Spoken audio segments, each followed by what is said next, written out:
What causes conflict? I'm Dr. Michael L. McCrimmon, CEO and Managing Partner of M2 Leadership Institute. This brief video falls under the category of our service offering conflict resolution. In this video, we discuss the causes of conflict, which is the basis for the conflict resolution services that we provide at the M2 Leadership Institute. Let's get started. Let's begin with a definition from Webster's on the word conflict. Webster's defines conflict in the verb tense as to come into collision or disagreement, be contradictory, at variance, or in opposition, clash, to fight or contend, do battle. When used as a noun, conflict is defined as a fight, battle, or struggle, especially a prolonged struggle or strife. Regardless of whether we consider conflict as a noun or a verb, it is nothing pleasant to engage in. In the converse, conflict can be useful since it can cause entities to engage and grow through mediation and communication. Sometimes conflict is the intersection of ideas that initially clash with each other, but ultimately are able to merge and morph into something more substantial. This positive aspect of conflict can only occur through the engagement and management of conflict when it does occur. Often when the root cause of the conflict is sufficiently identified, we are then able to solution the conflict. Oddly enough, as many conflicts as occur on a daily basis around the world, I would submit to you that there are only 8 basic or common causes of conflict. Let's take a look at what those 8 common causes of conflict are. According to psychologists Art Bell and Brett Hart, there are 8 common causes of conflict in the workplace. The 8 causes are conflicting resources, conflicting styles, conflicting perceptions, conflicting goals, conflicting pressures, conflicting roles, different personal values, and unpredictable policies. Let's take a closer look at each of these individually. Cause of conflict number 1, conflicting resources. Everyone needs resource no matter what type of work you are engaged in.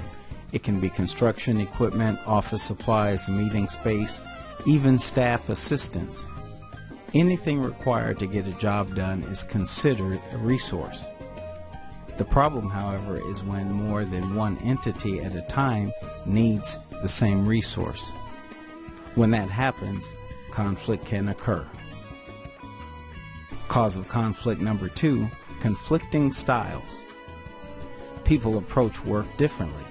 In fact, this is such an important determining factor in how people get along that Kathy Colby created a series of cognitive assessments that determine how a person approaches getting work done. Some people like to wait to the last minute and rush a project or work activity, while others like to have a step-by-step, minute-by-minute approach to getting work done. Neither is right or wrong, just different. Cause of conflict number 3, conflicting perceptions. It is often said that perceptions, while possible to be incorrect, are a person's reality. As such, for every person in the world looking at a situation, there can be that many perceptions about that one situation, occurrence, or event. To make it more exasperating, we also must factor in that some individuals have more insight into a situation either through experience or subject matter knowledge. Cause of conflict number 4, conflicting goals.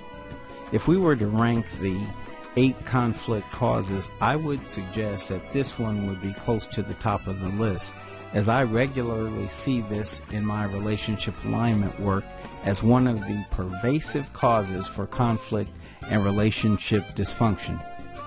In organizational relationships, one organization must have the goal of outsourcing and saving money, but additionally getting as much free service from the service provider as possible. On the other hand, the other organization may have the goal of delivering outsourcing services, but increasing the amount of revenue generated from the customer.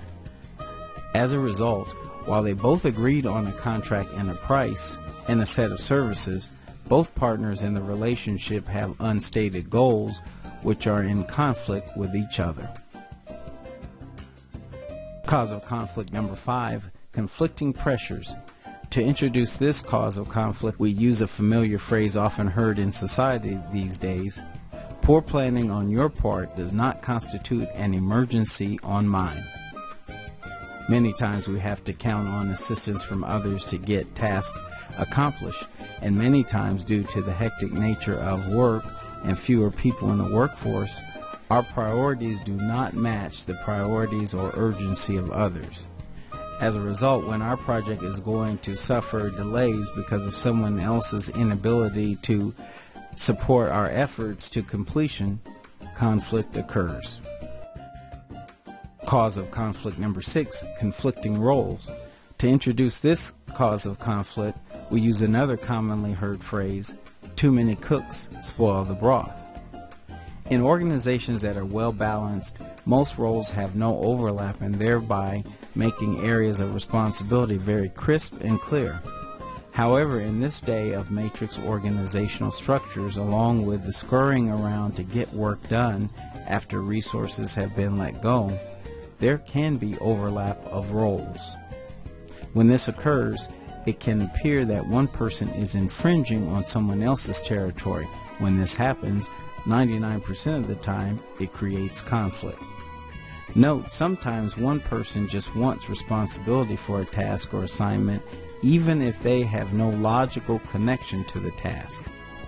This generates enormous conflict. Cause of conflict number 7, different personal values. Here's another tough situation that can create very difficult conflict. On occasion, a manager may ask an employee to do something that conflicts with the employee's ethical or moral values. One time I was asked to add additional charges to a client's bill by doing tasks that the customer did not ask for and then charging them for the work on the invoice after the fact. That was a tremendous conflict for me in the moment. You want to be successful in your job, but at what price? When work conflicts with our personal values, like in this example, conflict can quickly arise. Cause of conflict number 8, unpredictable policies. When rules and policies change at work and you don't communicate that change clearly to your team, confusion and conflict can occur. In addition, if you fail to apply workplace policies consistently with members of your team, the disparity in treatment can also become a source of dissension. Okay, so let's recap. From our overview, it's easy to see that conflict can be generated from fairly simple and meager origins. Yet the damage conflict can do to relationships, individual and organizational, can be devastating and inseparable. As a reminder, there are 8 common causes of conflict in the workplace. Remember, our goal at the M2 Leadership Institute is to take your best and make it better. Thanks for watching.